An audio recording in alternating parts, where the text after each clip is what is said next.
Hi friends, ಹೇಗಿದ್ದೀರಾ? ಮಾಲ್ಡೀವ್ಸ್ ಅನ್ನುವ ಕೊಬ್ಬಿನ ದೇಶಕ್ಕೆ ಭಾರತೀಯರು ಕೊಟ್ಟ ತಿರುಗೇಟಿಗೆ ಇಡೀ ಜಗತ್ತೇ ಮೆಚ್ಚಿದೆ. ಮಾಲ್ಡೀವ್ಸ್ನಲ್ಲಿ ಹೊಸ ಸರ್ಕಾರ ಆಡಳಿತಕ್ಕೆ ಬಂದ ನಂತರ ಮಾಲ್ಡೀವ್ಸ್ನ ವರಸೆ ಬದಲಾದ ವಿಚಾರ ನಿಮಗೆಲ್ಲ ಗೊತ್ತಿರಬಹುದು. ಮಾಲ್ಡೀವ್ಸ್ನಲ್ಲಿ ಇದ್ದ ಭಾರತೀಯ ಸೇನೆಯನ್ನು ಹೊರದಬ್ಬುತ್ತೇವೆ ಅಂತ ಅಬ್ಬರಿಸಿದ ಮಾಲ್ಡೀವ್ಸ್ ಅಧ್ಯಕ್ಷನ ಬಗ್ಗೆ ನಿಮಗೆ ತಿಳಿದಿರಬಹುದು. ಇದೀಗ ಮಾಲ್ಡೀವ್ಸ್ನ ಬಗ್ಗೆ ಮಂತ್ರಿಗಳು ಕೂಡ ಭಾರತದ ವಿರುದ್ಧ ನಾಲಿಗೆ ಹರಿಬಿಟ್ಟಿದ್ದಾರೆ.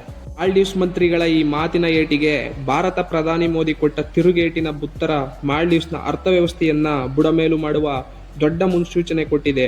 ಈ ವಿಚಾರದಲ್ಲಿ ಇಡೀ ಭಾರತವೇ ಪ್ರಧಾನಿ ಮೋದಿಯವರ ಪರ ನಿಂತುಬಿಟ್ಟಿದೆ.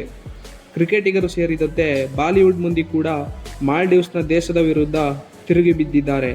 ಭಾರತ ತಿರುಗಿ ಕೊಡ್ತಾ ಇರುವ ಒಂದೊಂದು ಏಟುಗಳಿಗೂ ಮಾಲ್ಡೀವ್ಸ್ ಅನ್ನುವ ದ್ವೀಪ ದೇಶ ಕಂಗಾಲಾಗಿ ಹೋಗ್ತಾ ಇದೆ. ಇದು ಎಲ್ಲಿಯವರೆಗೆ ಬಂದಿದೆ ಅಂದರೆ, ಪ್ರಧಾನಿ ಮೋದಿ ವಿರುದ್ಧ ಮಾತನಾಡಿದ ಮಂತ್ರಿಗಳನ್ನೇ ಇದೀಗ ಮಾಲ್ಡೀವ್ಸ್ ಸರ್ಕಾರ ತಿರುಗಿಬಿಟ್ಟಿದೆ. ಅಷ್ಟಕ್ಕೂ ಪ್ರಧಾನಿ ಮೋದಿ ಕೊಟ್ಟ ಆ ತಿರುಗೇಟು ಏನು ಅಂತ ನೋಡೋಣ ಬನ್ನಿ. ನಮ್ಮದೇ ದೇಶದಿಂದ ಹರಿದು ಬರುತ್ತಾ ಇರುವ ಹಣದಿಂದ ಐಷಾರಾಮಿ ಜೀವನವನ್ನು ನಡೆಸುತ್ತಿರುವ ಮಾಲ್ಡೀವ್ಸ್ ಭಾರತದ ವಿರುದ್ಧ ಷಡ್ಯಂತರ ಮಾಡಿ ತಿಂಗಳುಗಳೇ ಕಳೆದಿದೆ. ಅಲ್ಲಿ ಹೊಸ ಸರ್ಕಾರ ಬಂದ ಮೇಲಂತೂ ಅದು ಚೀನಾದ ಗೈಗೊಂಬೆಯಂತೆ ವರ್ತನೆ ಮಾಡುತ್ತಿದೆ. ಭಾರತವನ್ನು ಎಷ್ಟು ಕೀಳಾಗಿ ನಿಂದಿಸೋಕೆ ಸಾಧ್ಯನೋ ಅಷ್ಟು ಕೀಳಾಗಿ ಅಲ್ಲಿನ ಸರ್ಕಾರ ನಿಂದಿಸುತ್ತಿದೆ. ಭಾರತ ಮಾಡಿದ ಸಹಾಯವನ್ನು ಮರೆತು ಭಾರತದ ವಿರುದ್ಧವೇ ಮಾತನಾಡಲು ಶುರು ಮಾಡಿದ ಮಾಲ್ಡೀವ್ಸ್ಗೆ ಭಾರತ ಬಡ್ಡಿ ಸಮೇತ ಉತ್ತರ ಕೊಟ್ಟಿದೆ. ಇದು ಅಂತಿಂತ ಏಟಲ್ಲ, ಮಾಲ್ಡೀವ್ಸ್ ಅರ್ಥವ್ಯವಸ್ಥೆಯನ್ನು ಮುರಿಯುವ ಏಟಿದು. ಈಕೆ ಮೊನ್ನೆಯವರೆಗೆ ಮಾಲ್ಡೀವ್ಸ್ ಸಚಿವೆ ಆಗಿದ್ದಳು. ಇದೇ ಮಹಿಳೆ ನಮ್ಮ ಪ್ರಧಾನಿ ಮೇಲೆ ಕಟು ಶಬ್ದಗಳಿಂದ ಟೀಕೆ ಮಾಡಿದ್ದು. ಪ್ರಧಾನಿ ಮೋದಿ ಒಬ್ಬ ಆಶಯಗಾರ, ಅವರು ಇಸ್ರೇಲ್ನ ಕೈಗೊಬ್ಬೆ ಅಂತ ನಮ್ಮ ಪ್ರಧಾನಿಯರನ್ನು ಟೀಕಿಸಿ ಟ್ವೀಟ್ ಮಾಡಿದ್ದಾಳೆ. ಕೇವಲ ಇವಳೊಬ್ಬಳು ಮಾತ್ರವಲ್ಲ, ಈ 3 ಜನ ಸೇರಿಕೊಂಡು ನಮ್ಮ ದೇಶದ ಪ್ರಧಾನಿ ಮೇಲೆ ಕಟು ಶಬ್ದಗಳಿಂದ ದಾಳಿ ಮಾಡಿದ್ದಾರೆ. ಆದರೆ ಅದರ ಪರಿಣಾಮ ಏನಾಗುತ್ತೆ ಅಂತ ಸಣ್ಣದೊಂದು ಅರಿವು ಕೂಡ ಈ 3 ಮಂತ್ರಿಗಳಿಗೆ ಇಲ್ಲ. ಈ ಟ್ವೀಟ್ ಮಾಡಿದ ಒಂದೇ ಒಂದು ದಿನಗಳಲ್ಲಿ ಮಾಲ್ಡೀವ್ಸ್ನಲ್ಲಿ ಬುಕ್ ಆಗಿದ್ದ ಬರೋಬ್ಬರಿ 8,000 ಹೋಟೆಲ್ ಬುಕಿಂಗ್ ಕ್ಯಾನ್ಸಲ್ ಆಗಿದೆ. ಅಷ್ಟೇ ಅಲ್ಲ, ಬರೋಬ್ಬರಿ 2,500 ಫ್ಲೈಟ್ ಬುಕಿಂಗ್ ಕೂಡ ಕ್ಯಾನ್ಸಲ್ ಆಗಿದೆ. ಇದು ಸ್ವಯಂ ಪ್ರೇರಿತವಾಗಿ ಭಾರತೀಯರು ತೆಗೆದುಕೊಂಡಿರುವ ನಿರ್ಧಾರ.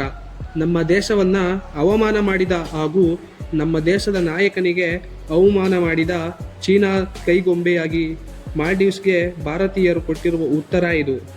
ಮಾಲ್ಡೀವ್ಸ್ನ ಮಂತ್ರಿಗಳು ಈ ರೀತಿ ತಲೆಕೆಡಿಸಿಕೊಂಡು ಹುಚ್ಚರಂತೆ ಟ್ವೀಟ್ ಮಾಡೋಕ್ಕೆ ಕಾರಣ ಏನಂದರೆ, ಪ್ರಧಾನಿ ಮೋದಿಯವರ ಲಕ್ಷದ್ವೀಪದ ಭೇಟಿ.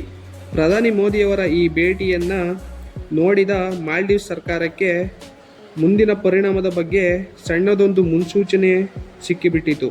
ಇದರಿಂದ ಹೊಟ್ಟೆ ಹುರಿದುಕೊಂಡು ಮಾಲ್ಡೀವ್ಸ್ನ ಮಂತ್ರಿಗಳು ಬಾಯಿಗೆ ಬಂದ ಹಾಗೆ ಮಾತನಾಡೋಕ್ಕೆ ಶುರು ಮಾಡಿದ್ದಾರೆ. ಮೋದಿಯವರು ಲಕ್ಷದ್ವೀಪಕ್ಕೆ ಭೇಟಿ ನೀಡಿರುವ ಫೋಟೋಗಳನ್ನು ಶೇರ್ ಮಾಡಿ ಬಾಯಿಗೆ ಬಂದ ಹಾಗೆ ಸೋಷಿಯಲ್ ಮೀಡಿಯಾದಲ್ಲಿ ಬರೆದುಕೊಂಡಿದ್ದಾರೆ. ಈ ಮಾಲ್ಡೀವ್ಸ್ ಮಂತ್ರಿಗಳು ಮಾತನಾಡುತ್ತಿದ್ದಂತೆ ಇತ್ತ ಭಾರತೀಯರು ಒಟ್ಟುಗೂಡಿ ಇದರ ವಿರುದ್ಧ ಸಮರ ಸಾರಿದ್ದಾರೆ. ಬಾಯ್ಕಟ್ ಮಾಲ್ಡೀವ್ಸ್ ಅನ್ನುವ ಅಭಿಯಾನವನ್ನೇ ಶುರು ಮಾಡಿಬಿಟ್ಟಿದ್ದಾರೆ. ಇಲ್ಲಿಯವರೆಗೆ ಮಾಲ್ಡೀವ್ಸ್ ಹೋಗ್ತಾ ಇದ್ದ ಭಾರತದ ಸೆಲೆಬ್ರಿಟಿಗಳು ಇನ್ನು ಮುಂದೆ ನಾವು ಮಾಲ್ಡೀವ್ಸ್ಗೆ ಹೋಗೋದಿಲ್ಲ, ನಮ್ಮದೇ ದೇಶದ ಲಕ್ಷದ್ವೀಪಕ್ಕೆ ಹೋಗ್ತೀವಿ ಅಂತ ಜನರಿಗೆ ಕೂಡ ಮನವಿ ಮಾಡಿಕೊಂಡಿದ್ದಾರೆ.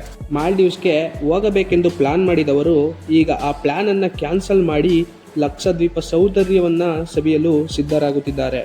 ಇಲ್ಲಿಯವರೆಗೆ ಮಾಲ್ಡೀವ್ಸ್ನ ಸೌಂದರ್ಯಕ್ಕೆ ಫಿದಾ ಆಗಿದ್ದ ಜನ ಈಗ ಲಕ್ಷದ್ವೀಪದ ಸೌಂದರ್ಯ ನೋಡಿ ಬೆರಗಾಗಿದ್ದಾರೆ.